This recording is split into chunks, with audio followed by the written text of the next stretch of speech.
Salut à tous, bienvenue à Question Auto. Matt en compagnie de James. Et on essaie encore un véhicule classique aujourd'hui. Probablement que vous avez jamais vu ça de votre vie parce que moi, c'était vraiment même nouveau pour moi, James.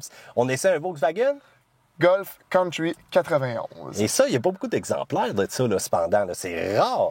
Exactement, il y a eu 7735 exemplaires de fait, même que, Wow! comme toi, je pensais que c'était pas une voiture d'origine. Mais non, c'est sorti d'usine comme ça, vendu comme ça par Volkswagen. Faut dire qu'on était en avance dans notre temps du côté de la mode des véhicules sport utilitaires, des fameux véhicules d'aventure, là, le Toyota Corolla Cross, la Outback, nommez-les. Faut dire que si on recule dans le temps, il y avait des Corolla 4x4, des Camry 4x4. Il faut dire que Subaru commençait à pas mal se faire connaître aussi avec leur fameuse traction intégrale. Mais là, la Golf, l'extérieur, parle-nous de ça, James, parce que wow! Oui, déjà en partant, on voit que c'est une voiture qui est plus haute, une voiture avec un pare-buff en avant, un marchepied en arrière. C'est plus robuste, prêt pour leur route. On a aussi des phares auxiliaires sur le pare-buffle. Quoi dire aussi des plaques de protection en dessous. Fait que c'est vraiment un véhicule qui est prêt pour l'aventure, Matt. Là. Oui, il faut dire aussi que la surélévation, c'est pas juste des ressorts qu'on a mis et voilà, pop, le char est relevé. C'est vraiment un subframe, comme on appelle. C'est vraiment conçu spécifiquement pour être encore plus capable. C'est sûr que le look fait littéralement tourner les têtes. Que dire aussi du pneu de secours à l'arrière. Quand tu l'ouvres, c'est vraiment une penture de porte, littéralement, de Volkswagen. Avec un amortisseur de coffre avec tout ça, là. Ah, ça, c'est l'ingénierie allemande, mon James. À l'intérieur, ben, pour ceux-là qui tripaient sur les Jetta MK2, vous allez être très familier avec l'intérieur. C'est vraiment un classique Volkswagen. Qu'est-ce qui se démarque, James? Tout comparé à un véhicule d'aujourd'hui. Écoute, on a un lecteur cassette, mais qu'est-ce que c'est aujourd'hui un lecteur cassette? On n'en voit plus jamais.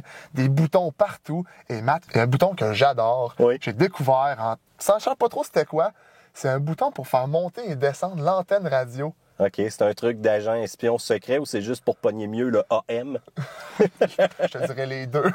J'aime aussi beaucoup le toit ouvrant manuel. Ça, je pense que tu t'es fait du fun avec ça. Ça fait longtemps que je n'avais pas vu ça. Je savais même pas que ça avait existé. Ouais. Et il faut dire aussi que la qualité à l'intérieur, il est propre, celui-là, encore pas une graphine.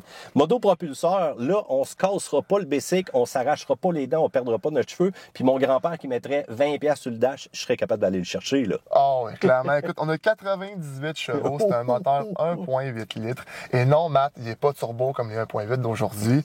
On a avec ça une manuelle 5 vitesses.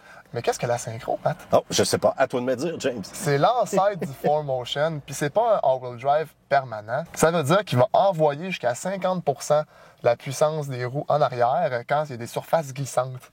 Mais qu'est-ce que ça veut dire au niveau du test diagonal, James? Est-ce que ça fonctionne bien?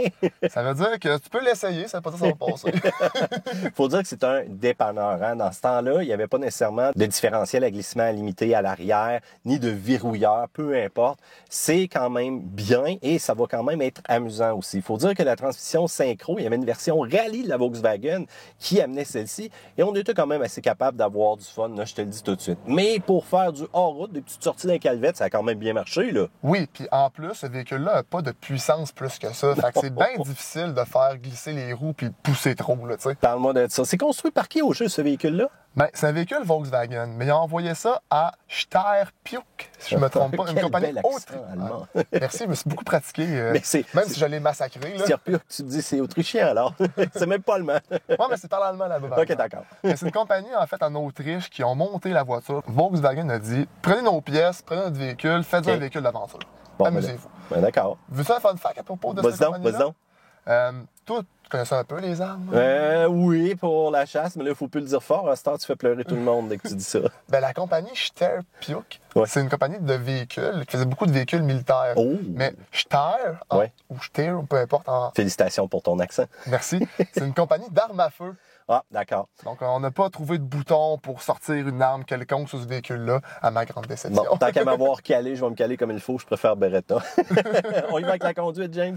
À conduite, Matt, c'est un véhicule, même s'il est très haut, Ouais. on ne sent pas que c'est un véhicule qui est monté, c'est super droit, on tourne les virages, on peut facilement perdre quelqu'un derrière nous dans un virage si on le prend assez vite. Pourtant, crime, ça n'a pas l'air d'un petit véhicule comme ça. Non, mais c'était ça dans le temps, la conduite allemande. Puis c'était pour ça que les gens tripaient autant là-dessus. Même dans mon coin de pays, tout le monde ne jurait que par Volkswagen.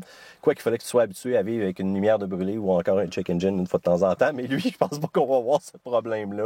Mais tu sais, comportement sur et hors route, effectivement, on a une belle balance. J'ai été surpris. Mais tabarouette, ça serait plus le fun d'avoir un petit VR6 là-dedans, là. Il y a eu une version, Matt, pour les personnes qui ont contribué à ce projet-là, une version GTI avec le moteur V8 de la GTI. C'est un petit peu plus puissant, 114 chevaux à peu près, seulement 50 exemplaires, Matt. Oh, ça c'est rare, donc ça doit coûter un petit moton. C'est sûr qu'on aime quand même le fun de conduire ce véhicule-là, on aime le look, on aime le modèle synchro aussi au niveau de la traction intégrale, l'ancêtre, ça fonctionne relativement bien. On aime que ça fait tourner des têtes, on aime tous les boutons à l'intérieur.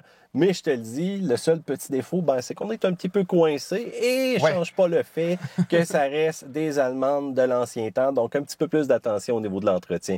James, ce véhicule-là nous intéresse. Qu'est-ce qu'on doit faire? On va voir nos bons amis de Collector Auto Import. Ils ont plein de véhicules et je suis pas supposé le dire, je pense. Là. Ouais. Mais j'ai vu une coupe de vieille M3. Man. Ah oui, ça s'en vient. Donc, un autre essai bientôt à Question Auto. Je vais travailler fort. C'est bon. Section commentaires, pouce en l'air, on s'abonne. On rappelle aussi TikTok, toutes ces affaires-là, comme d'habitude. Et on se revoit une autre vidéo classique de Question Auto.